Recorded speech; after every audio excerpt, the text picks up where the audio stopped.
તો મિત્રો ઉત્તરાયણ હોય ને તપેલો નહીં ચડે એવું બને કે? એમ તો અમે ખીચડી બનાવીએ જ કરે, પણ આજે કંઈ નોવેલ્ટી છે. આજે છે કઢી પુલાવ. તો ચાલો અમે બનાવીએ તે બતાવીએ તમને. ચાલો. તો સૌથી પહેલાં તો લગાવી દીધી ચૂલામાં આગ અને ચડાવી દીધો તપેલો, અને તપેલામાં નાખી દીધું પાણી. પાણીમાં તમાલપત્ર, તજ, બાદિયા અને થોડું મીઠું પણ નાખી દીધું. ને આ લોકો તો જો ઠંડીમાં ઠીઠોડાતા જાય ને ક્યારે બને તેની રાહ જોઈ. હજુ તો પાણી ચડાવ્યું ભાઈ. ત્યાર પછી ચોખા કાઢીને ધોઈ નાખ્યા. ચોખા ધોવાઈ ગયા એટલે ગરમ પાણીમાં નાખી દીધા. થોડા જ સમયમાં ચોખા પણ રેડી થઈ ગયા. ચોખા બાજુમાં કાઢીને પાછો તપેલો ચડાવી દીધો પુલાવ બનાવવા માટે. સૌથી પહેલા તો નાખી દીધું તેલ અને તમાલપત્ર, તજ, બાદિયા અને મરચા નાખી દીધા. પછી જીરું નાખીને રાઈનો વઘાર કરી નાખ્યો. વઘાર થઈ ગયો એટલે એની ઉપર ગાજર ને વટાણા નાખી દીધા. પછી એના પર નાખી દીધું ફુલેવર, ફ્લાવર. પછી થોડું સાતડીને એની ઉપર નાખી દીધા કાજુ.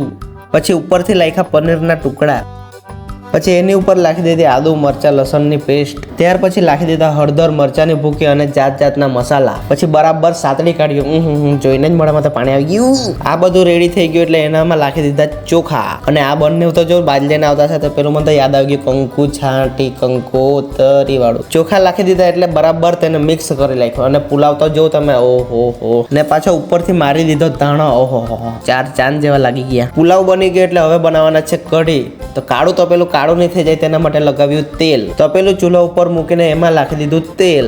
હજુ તો ખાલી મરચા જ નાખ્યા એટલે આ લોકો તો છાશ ફોડીને બેસી ગયા. પછી જીરું, રાઈનો વઘાર કરીને ઉપરથી નાખી એલચી ને થોડું ઘણું મીઠું ને હિંગ ને એવું બધું નાખી દીધું. અને છાશ નાખવામાં તો આ લોકો તો બાકા ચીકી બોલાવી દીધી. ને જે છાશ રેડવા બેહે ને તે છેલ્લે આટલીક બચાવીને આ રીતના પીવા જ લાગી જાય. પછી કઢીમાં નાખી દીધી બેસનની પેસ્ટ. પછી તેમાં નાખી દીધા 2-3 જાતના મસાલા ને ઉપરથી પાછી નાખી ખાંડ. પછી સ્વાદ અનુસાર મીઠું નાખીને તેમાં થોડું નાખી દીધું પાણી. અને થોડી વારમાં તો કઢી રેડી થઈ ગઈ એટલે ઉપરથી મારી દીધો ધાણો. પછી બધામાં જ ધાણો નાખ્યો એટલે કચુંબરમાં પણ ધાણો નાખી દીધો. અને આ પુલાવ દેખાય તો જો તમે પુલાવ, કઢીને સલાડ. અને ત્યાર પછી બધા ગોળ કુંડાળું કરીને ખાવા માટે બેસી ગયા. એ લોકો તો બધા ખાવા હારું બેસી ગયા ને વિડીયો લેવાના ચક્કરમાં એ લોકોને જોઈને મોઢામાં પાણી આવ્યા કરતું હતું.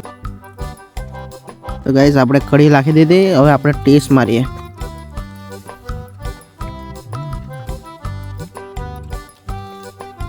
તો ના કહેવા પડે.